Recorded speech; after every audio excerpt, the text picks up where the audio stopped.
Guddu cartoon. এসময়ৰ কথা, এখন গাঁৱত জনাৰ্দন নামেৰে এজন ব্যৱসায়ী আছিল। এবাৰ তেওঁ ব্যৱসায়ত বৰ লোকচান হৈছিল। সেয়েহে তেওঁ ধন ঘটিবৰ বাবে বাহিৰলৈ যোৱাৰ কথা চিন্তা কৰিলে। কিন্তু তেওঁৰ হাতত টকা পইচা অলপো নাছিল। সেয়েহে তেওঁ নিজৰ দগা পাল্লাযোৰকে মহাজনৰ ওচৰত থৈ যাবলৈ বুলি সিদ্ধান্ত ল'লে। আৰু তেওঁ মহাজনৰ ওচৰলৈ গৈ ক'লে, মহাজন, এই দগা পাল্লাযোৰৰ বিনিময়ত মোক কিছু ধন দিয়ক আৰু মই উভতি আহি সেই ধনখিনি আপোনাক পৰিশোধ কৰি মই মোৰ দগা পাল্লাযোৰ লৈ যাম।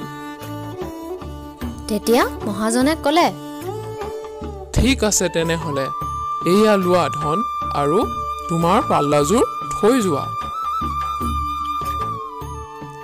ইয়াৰ পিছত সেই ব্যৱসায়ীজন ধন ঘটিবলৈ বুলি বাহিৰলৈ গ'ল। এনেদৰে দিনবোৰ পাৰ হ'বলৈ ধৰিলে।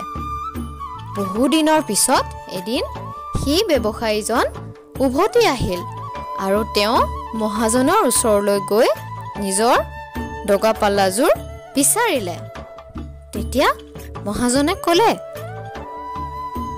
তোমাৰ দগা পাল্লাযোৰ নিগনিয়ে খাই পেলালে। এনেদৰে শুনি ব্যৱসায়ীজনে গম পালে যে মহাজনৰ দগা পাল্লাযোৰ দিবলৈ মন নাই। সেয়েহে তেওঁ মিছা কথা কৈছে আৰু তেওঁ ক'লে, একো নাই দিয়ক মহাজন, নিগনিয়েহে খাই পেলালে, গতিকে তাত আপোনাৰ একো দুখ নাই। হ'ব বাৰু, তেনেহ'লে মই গাটোকেই ধুই আহোঁ। আপোনাৰ ল'ৰাটোকো আপুনি মোৰ লগতেই নদীত গা ধুবলৈ পঠিয়াই দিয়ক, নহ'লে আমি দুয়ো একেলগে গা ধুই আহিম।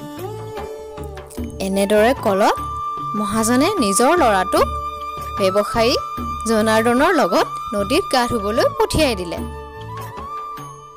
আৰু জনাৰ্দন আৰু মহাজনৰ ল'ৰাটো গৈ নদীত গা ধুলে আৰু ব্যৱসায়ীজনে মহাজনৰ ল'ৰাটোক ধৰি বান্ধি তাতে থকা এটা গুফাত বন্দী কৰি থৈ মহাজনৰ ওচৰলৈ উভতি আহিল।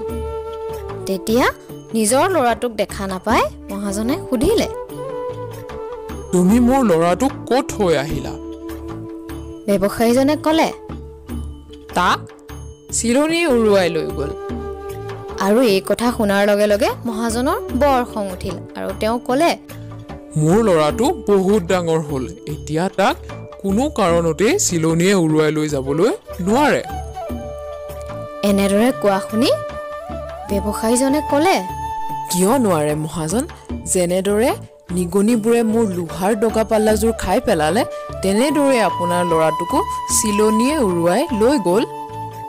জনাৰ্দনে এনেদৰে কোৱা শুনি মহাজনে নিজৰ ভুলটো বুজিব পাৰিলে আৰু তেওঁ ক'লে, মোক ক্ষমা কৰিবা, মই তোমাক মিছা কথা কৈছিলোঁ। মই সেই দগা পাল্লাযোৰ মোৰ লগত ৰাখিবলৈ বিচাৰিছিলোঁ আৰু সেয়েহে মই তেনেদৰে কৈছিলোঁ। মই তোমাক তোমাৰ পাল্লাযোৰ উভতাই দিওঁ আৰু তুমিও মোৰ পুত্ৰক মোৰ ওচৰলৈ লৈ আহাগৈ যোৱা। ইয়াৰ পিছত জনাৰ্দনে মহাজনৰ ল'ৰাটোক উভতাই দিলে আৰু মহাজনেও জনাৰ্দনৰ দগা পাল্লাযোৰ উভতাই দিলে। মৰমৰ অকণিহঁত, আমি এই সাধুটোৰ পৰা ইয়াকেই শিকিলোঁ যে যোনে যি ধৰণৰ কাম কৰে সি সেই ফলেই ভোগ কৰিবলৈ পাৰে। তেনেহ'লে আজিলৈ ইমানেই অকণিহঁত। পুনৰ এটা ভিডিঅ' তোমালোকৰ মাজলৈ লৈ আহিম, তোমালোকে চাই থাকিবা দেই।